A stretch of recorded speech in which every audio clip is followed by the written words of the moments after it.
Hello everyone, मेरा नाम doctor Nandini दादू है और मैं एक एनेस्थेटिस्ट हूँ। मैं आज ये वीडियो इसलिए बना रही हूँ ताकि मैं कुछ वो बातें कर सकूँ कोविड के बारे में जो हम सबको शायद गलत पता है या पता ही नहीं है। काफ़ी सारी इन्फॉर्मेशन है जो सोशल मीडिया में, व्हाट्सएप के थ्रू, न्यूज़ के थ्रू काफ़ी डॉक्टर्स हैं जो आप लोगों को एजुकेट कर रहे हैं। तो आप लोगों को पता है क्या सिम्टम्स आने वाले हैं, क्या दवाइयाँ खानी है, ये सब हम एक दूसरे को आपस में सर्कुलेट भी कर रहे हैं। लेकिन फिर भी हम कहीं ना कहीं तो गलत जा रहे हैं। तो आज मैं आपको इस वीडियो में ये बताऊंगी कि ये वाला कोविड पिछले साल के 2020 के कोविड से कैसे अलग है, हम कहाँ गलत जा रहे हैं, हम क्या करें, प्रिकॉशंस क्या लें कि हमें इन मुश्किलों का सामना ना करना पड़े, और अगर हमें कोविड हो गया है तो हमें कैसे आगे परस्यू करना है ताकि हम जल्दी से जल्दी रिकवर करें और अपने आसपास के लोगों को ये इन्फेक्शन ना फैले। तो अब मैं आपको बताऊंगी कि ये वाला वायरस पिछले साल के वायरस से कैसे अलग है। जो पिछले साल वाला वायरस था वो आपके गले को इन्फेक्ट करता था। तो जब वो गले को इन्फेक्ट करता था तो आपको गले में खराश, गला ख़राब होना, खांसी, ज़ुकाम जैसे सिम्टम्स आते थे, थोड़ा बुखार आता था। तो आप सतर्क हो जाते थे कि शायद ये डिज़ीज़ हमने कोविड हो गया। ये वाला जो वायरस है ये थोड़ा ज़्यादा चालाक है, ज़्यादा स्मार्ट है। इसने अपने आप को हमारी बॉडी के हिसाब से चेंज कर लिया है, म्यूटेट कर लिया है। अब ये क्या करता है, ये जाकर सीधा आपके लंग को इन्फेक्ट करता है। तो जब ये लंग को इन्फेक्ट करता है तो आपको खांसी, ज़ुकाम जैसे फीचर्स नहीं आते, आपको ऐसे सिम्टम्स नहीं देखने को मिलते। आपको दूसरे या तीसरे दिन बाद बुखार आता है हल्का सा। ये एक बहुत बड़ी वजह है कि हमारा RT-PCR नाकामयाब है इस बार। मतलब पॉजिटिव आते हैं लेकिन नेगेटिव भी बहुत ज़्यादा आते हैं। मतलब RT-PCR नेगेटिव आने का मतलब ये बिल्कुल भी नहीं है कि हम संतुष्ट हो जाएं कि हमें कोरोना नहीं है। ये वायरस डिटेक्ट नहीं हो पाता RT-PCR। अब क्या हुआ, आपको बुखार आया तीसरे या चौथे दिन, तो आपने, क्योंकि हम सब थोड़े सतर्क हैं, हम लोग पैरासीटामॉल की गोली खा लेते हैं। पैरासीटामॉल खा लेते हैं, बुखार उतर जाता है। 2-3 दिन तक अगर बुखार आता है तो हम उसी बुखार में पैरासीटामॉल खाते रहते हैं, अपने आप को ठीक करते रहते हैं।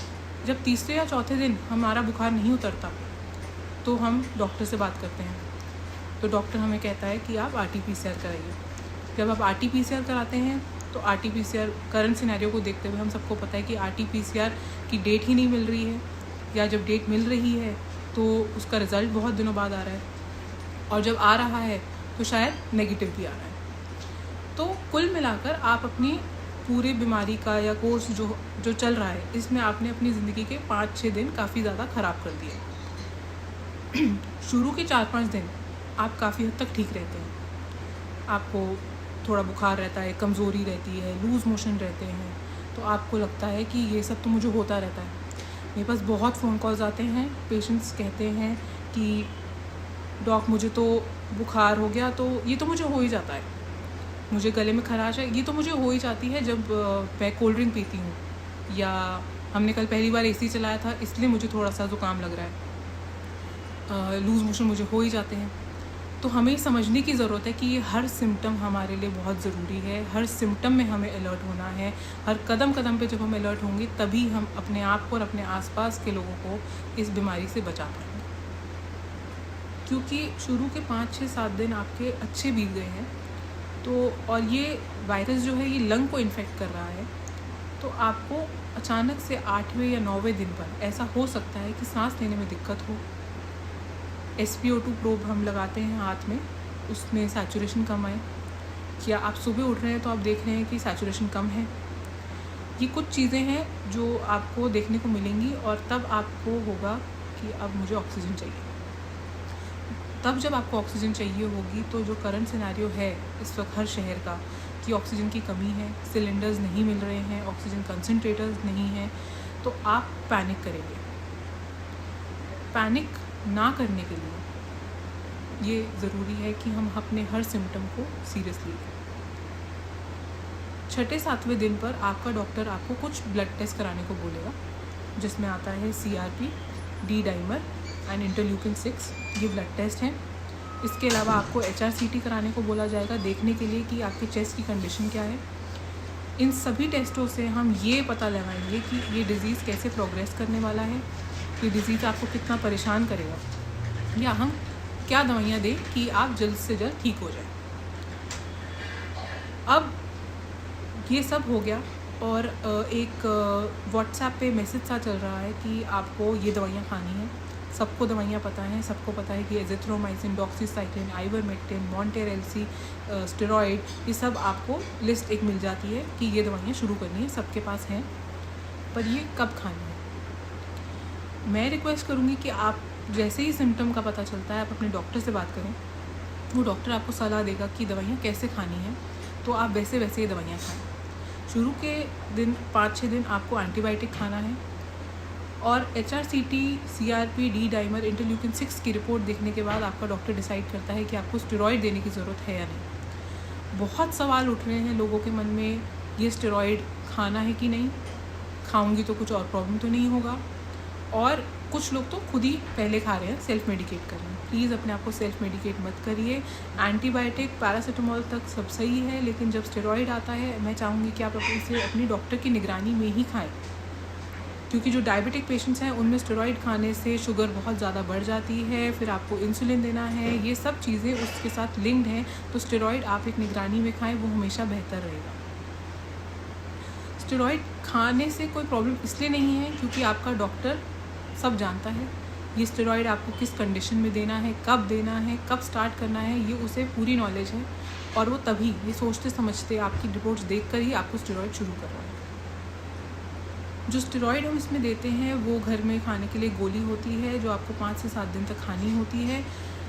इस गोली से आपको कोई नुकसान नहीं होगा, तो प्लीज़ ये मत सोचिए कि मैं स्टेरॉइड खा रही हूँ तो मुझे नुकसान होगा, या स्टेरॉइड एक बहुत बड़ा फोबिया है हमारे पॉपुलेशन में। हम सबको लगता है कि वो स्टेरॉइड तो पता नहीं कितना नुकसान कर देगा, जबकि अगर स्टेरॉइड डॉक्टर की गाइडेंस में सोच समझकर सही कंडीशन में दिया जाए, उतनी ही मात्रा में दिया जाए जितना ज़रूरी है, तो वो कभी नुकसानदायक नहीं होता, वो हेल्पफुल होता है।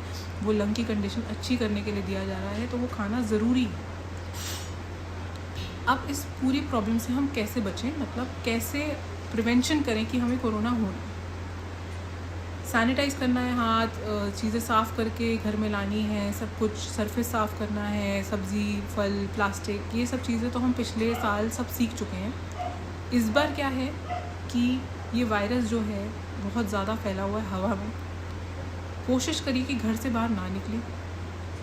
घर से बाहर निकलना पड़ता है, कोई बहुत ज़रूरी काम है तो डबल मास्किंग, N95 का एक मास्क, उसके ऊपर कपड़े का मास्क लगाकर आप जाएं, ये अच्छी प्रोटेक्शन देता है। उसके बाद घर आके कोशिश करिए कि नहाएं, कपड़े सारे धोने में डालें, जो आपका मास्क वास्क है वो डिस्पोज ऑफ कर सकें तो और भी अच्छा। ये सब करने से घर आने के बाद अपने आप को ज़रूर ऑब्ज़र्व करिए कि कोई सिम्टम तो नहीं आ रहा। मतलब अलर्ट रहना इस पूरे डिज़ीज़ में सबसे ज़्यादा ज़रूरी है, क्योंकि जब तक आपको पता चलता है कि मुझे बीमारी के सिम्टम आ रहे हैं, या मुझे बुखार तो नहीं है, या मैं 3 दिन तक पैरासीटामोल खा ली, या मुझे खांसी ज़ुकाम या रिपोर्ट आती है, तब तक आप अपने आप को आइसोलेट नहीं करते हैं, और तब तक आप अपने आसपास के सभी लोगों में ये बीमारी फैला चुके होते हैं। और इसी तरीके से हम देख रहे हैं कि बहुत सारे लोग इन्फेक्ट हो रहे हैं, बहुत सारे लोग हैं जिनको ऑक्सीजन की ज़रूरत है, बहुत सारे लोग हैं जो हॉस्पिटल भाग रहे हैं, बहुत सारे लोग हैं जो जिन पैनिक कर रहे हैं। मतलब पूरे देश में एक मुश्किल समय आया हुआ है। तो मेरी यही सुझाव है कि कदम कदम पे अलर्ट रहना ही इसका एक सल्यूशन है। घर पर आप आइसोलेट कर ले अपने आप को जैसे ही सिम्टम आता है, और अपने आप को घर पे अगर मास्क पहन सकते हैं तो और भी अच्छा, ताकि हवा में जो वायरस है वो भी आपके अंदर ना जाए और हम आसपास के लोगों में भी ना फैलाएं। और वैक्सीनेशन एक अकेला रास्ता मुझे लगता है जो इतनी सारी पॉपुलेशन को इन्फेक्ट होने से, एक दूसरे में फैलाने से इस डिज़ीज़ को बचा सकता है। तो वैक्सीनेशन से रिलेटेड बहुत सारे सवाल हैं लोगों के मन में, तो वैक्सीनेशन के बारे में बात करते हैं।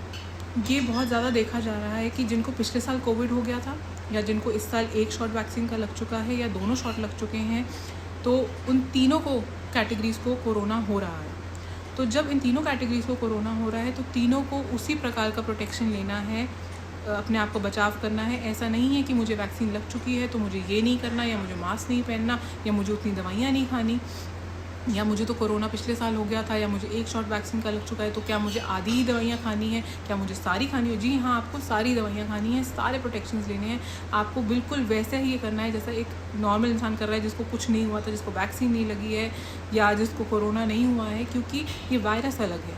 ये अलग तरीके से आपकी बॉडी को इन्फेक्ट कर रहा है, ये अलग तरीके से आपकी बॉडी में मल्टीप्लाई कर रहा है। तो हमें हर तरीके से सतर्क रहना है। और दूसरी एक चीज़ जो मैं कहना चाहती हूँ वो ये है कि जो वैक्सीनेट के लिए ड्यू हैं, जिनको एक शॉट बचा है या जिनके दोनों शॉट बचे हैं, फटाफट अपने आप को रजिस्टर कराइए, जल्द से जल्द वैक्सीन अपने आप को लगवाइए, अपने पेरेंट्स को लगवाइए, अपने आसपास के लोगों को एजुकेट कीजिए कि प्लीज़ वैक्सीन लगवा लीजिए, क्योंकि सबके वैक्सीनेट होने में ही सबकी भलाई है। सब वैक्सीनेट होंगे तो पूरी पॉपुलेशन एक तरीके से प्रोटेक्टेड रहेगी। ये सिर्फ आज के लिए नहीं है, आगे आने वाले कई सालों के लिए है। तो प्लीज़ इन सभी बातों का ध्यान रखते हुए आप सब लोग अपना बहुत बहुत ध्यान रखिए, अपने आसपास के लोगों का बहुत बहुत ध्यान रखिए, जिनसे आप बहुत प्यार करते हैं, उनके लिए ये सब नियमों का पालन कीजिए and stay safe. And I hope आपको ये वीडियो काफ़ी ज़्यादा इन्फॉर्मेटिव लगी होगी, और अगर आपके कुछ सवाल हैं तो आप हमसे कांटेक्ट कर सकते हैं and we are always there to help you. हम डॉक्टर्स चाहते हैं कि पूरा देश सुरक्षित रहे और ये सारी प्रॉब्लम्स जल्द से जल्द ख़त्म हो जाए, किसी को कोई परेशानी ना आए। And yes, stay safe.